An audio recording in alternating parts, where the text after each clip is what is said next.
Hi everyone, I'm the Limitless Librarian and welcome to my August reading wrap-up.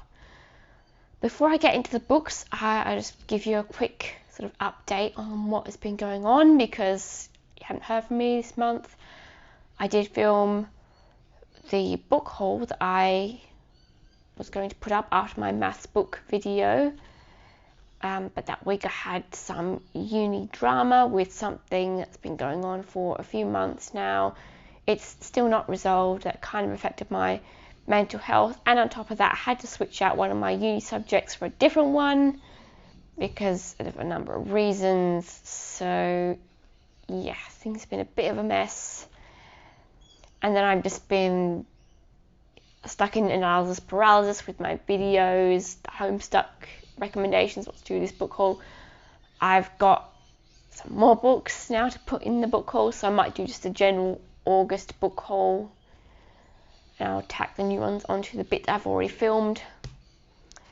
Anyway, so with that out of the way, let's get into the books I read this month. The good news is that I seem to be out of the reading slump that had me in its clutches last month, or I guess in July, because I got 14 books read this month. We have some kids books, some math books, and some historical fiction. So, with that out of the way, let's get into the books I read in August. As per usual procedure, I'll be going from worst to best. So, number 14, we have Murderous Math, The Secrets of Sums by Kjartan Poskitt. Murderous Math is basically like Horrible Histories, but for maths. But even for that series, this one was really basic. It goes through counting and basic arithmetic. It also apparently is like a new edition that is basically just rehashing and reprinting some material that's appeared in other books, other Murderous Math books. So yeah, this one was pretty basic. Like even for it was, didn't even have the sort of humour and comics and sort of things that you'd expect from Murderous Maths. So I'm not sure what they were thinking with this one. Number 13 is The Witches of St. Petersburg by Imogen Edward Jones, which is a shame because the cover on this one is really pretty. The cover really kind of sold me on this book, and it even has one of these nice fancy ribbon bookmarks in it. It's a really fancy, pretty hardcover, and it's about real people. It's about these two ladies named Militsa and Anastasia, princesses of Montenegro, who ended up in Russia right before the revolution, and they're kind of manoeuvring in the court, getting close to the royal family as Alexandra is trying to have a new prince, a son, and it sounded really interesting, but it was kind of slow and I struggled with it, and I only really enjoyed the last quarter of it. I only felt like it really got going in the last quarter. So I wish I'd liked this book more, but yeah, it was just kind of average. Next is Epic Fail Tales Little Stunt Riding Hood by Matt Cosgrove. This is a sort of retelling of Little Red Riding Hood, but it's kind of full of shenanigans and yeah, the thing is that this one kind of deviates a lot more from the original story than I would have expected. I thought it was pretty good. It basically has like the original story and then all these little bits of text where you've replaced words and added things on, and that was a little bit jarring to get used to. It was a bit odd reading like that. I still enjoyed it. By the way, Matt Cosgrove is one of the contributors to the Worst Week Ever series, which I really enjoy. I discovered this year. I read the first 5 books earlier in the year, so that was a nice surprise. I didn't even realise that when I bought these. But speaking of which, number 11 is the other epic fail tale I have, Attack of the Giant Robot Zombie Mermaid, again by Matt Cosgrove. And I like this one better because I think it did a better job of using the fairy tale that it was based on, and I just enjoyed it more. It was more interesting, I think. So they're fun, just a little jarring, the writing style. Number 10 is Desperate Measures by Kjartan Poskitt. This is another Murderous Math book, and this one is much better than The Secrets of Sums. This is one of the original ones. This one is about units of measurement, and it goes through how they were developed, and it had more of the humour and jokes and stories that I'm used to, so this was a good one. Number 9 is The Tenant of Wildfell Hall by Anne Bronte. This was my first Bronte sisters book that I've ever read, and it was pretty good. It took a little bit to get going because at the start it's told from the perspective of this man named Gilbert, who gets to know the main character, Helen, and so it's about Helen getting trapped in this marriage that starts off good and then goes pretty south, and so we see her trying to deal with that and escape, and then how Gilbert processes the knowledge. And yeah, it's set in early 19th century England because that's when it was written, and yeah, it was pretty good. It took a little bit to get into, like I said, but once I got into it, once it got going, once we got to the bit that was actually from Helen's perspective, it was really enjoyable. Number 8 is Paddington Goes to Town by Michael Bond. This is the 8th Paddington Bear book. And yeah, I just really enjoy Paddington Bear. There are 2 more Paddington books in this wrap-up. So this one it was good. I just like the other 2 more. Speaking of which, number 7 is Paddington Takes the Air, which is number 9. Again, pretty good. I like the stories in this one better than Paddington Goes to Town. I'm not sure what else to say about that one. Number 6 is Saturday by Eva Morris and Matt Cosgrove. This is the 6th book in the Worst Week Ever series, which I love.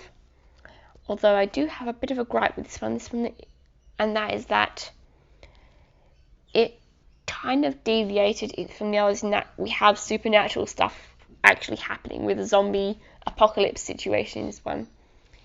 Even though the series had been full of wacky shenanigans up to this point, there wasn't actually anything supernatural going on, so it was still grounded in some kind of reality. So that was a bit jarring and kind of a cop-out, because I kind of wanted this series to be just the craziest week ever, but still within reality. Just how crazy could things get? And now we're kind of dealing with supernatural stuff, if that makes sense. So yes, I would obviously cause things to get crazy, but it feels like it kind of takes away from the initial expectation and premise of the series. But all the same, it was still really good. I do enjoy this series. I like the illustrations and the detail in all the illustrations and just the format. It's a great series still, and I can't wait to see how it ends in Sunday whenever that comes out. Number 5 is Chess by Stefan Zweig. This is a novella set in the 1940s about a chess champion on a cruise ship and a game that takes place between him and another mysterious chess player who shows up and tells his story about how he got so good at chess despite not having played in 20-something years. And it's really good and a bit disturbing. I won't spoil it, but it does go into some stuff relating to World War II and all of that. I think it's a well-told story. It's a good length for what it is. And yeah, I'm happy with it. It's disturbing and meaningful and historically interesting. Number 4 is Paddington on Top, which is the 10th Paddington book. And this one has some of my favourite Paddington Bear stories in it, like Paddington Goes to Court, Paddington in Touch, Paddington Goes to School, and Keeping Fit. Those are some of my favourite Paddington stories from the TV show. Both the TV show adaptations. Actually, there are 3 of them. We don't talk about the newest one. I'm talking about the old one from the 1970s or 80s with the white backgrounds and the puppet, and the 2D cartoon one that kind of expands on some of the original stories. Has some of my favourite stories from those TV shows in this book. Number 3 is The 100 Years of Lenny and Margo by Marianne Cronin. This is about a 17-year-old girl named Lenny and an old lady named Margo who are in a hospital. Lenny has some kind of terminal illness, and Margo is obviously there for reasons as well. And they end up in this art class, and they decide to make 100 paintings detailing their lives because their ages add up to 100 years old. And it's a really lovely, heartwarming story, and I really like the side characters. There's a priest named Father Arthur that Lenny befriends, and I really like him as a character. Really interesting. And their stories, particularly Margot's, because she obviously has more life to talk about, are really meaningful, and yeah, I just really enjoyed this book. It did take me a little bit to get into, but I think that was more, I wasn't quite in the right headspace to be reading that book when I started reading it, but once I got back into it, I whizzed through it. Number 2 is The Ghost Estate by John Connell. This is about Gerard McCade, who is an electrician in Ireland during the economic boom, and he's got this big job and on this big estate doing all these houses and stuff. And I really enjoyed the atmosphere and the vibe of it.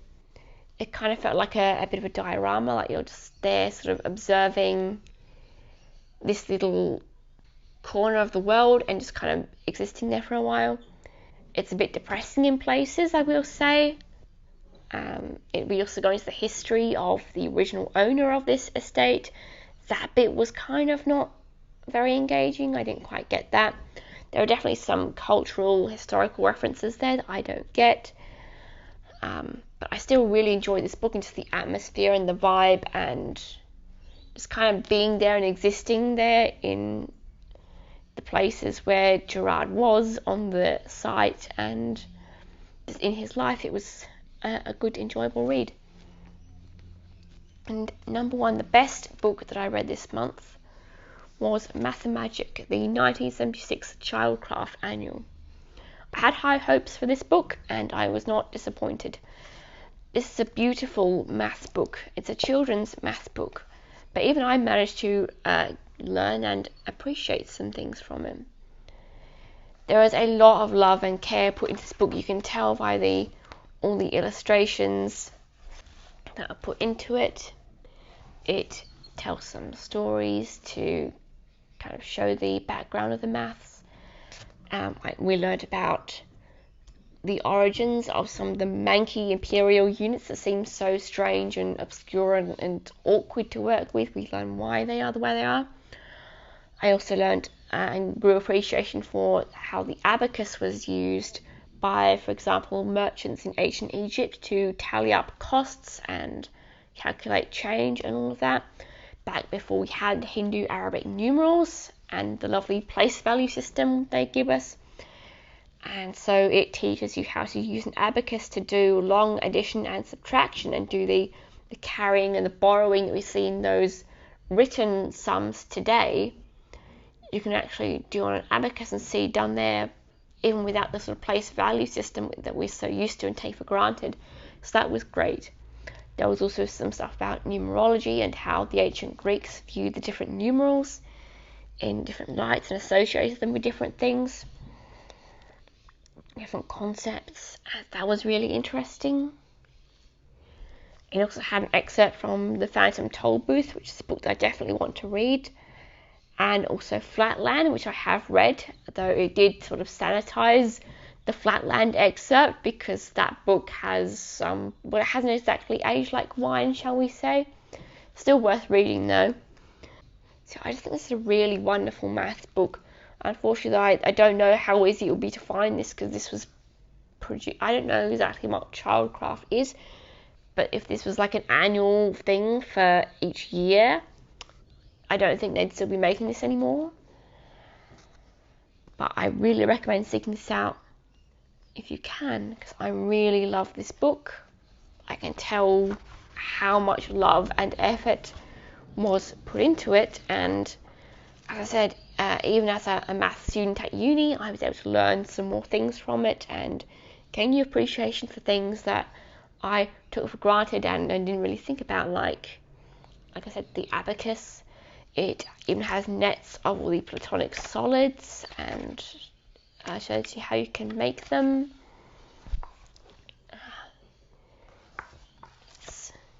It's a wonderful detailed book, and it goes through lots of different areas. It goes into statistics as well, measurement, geometry, and it even touches on some of the applications of math, different professions that use it. And that is all the stuff I read in August. So thank you for watching. If you like that, please like and subscribe to the channel. Thank you for bearing with me, all you guys who are watching this. Let me know what you've read this month in the comments below. And as always, do lots of maths, read lots of books, and I'm sure you'll have a mathemagical day.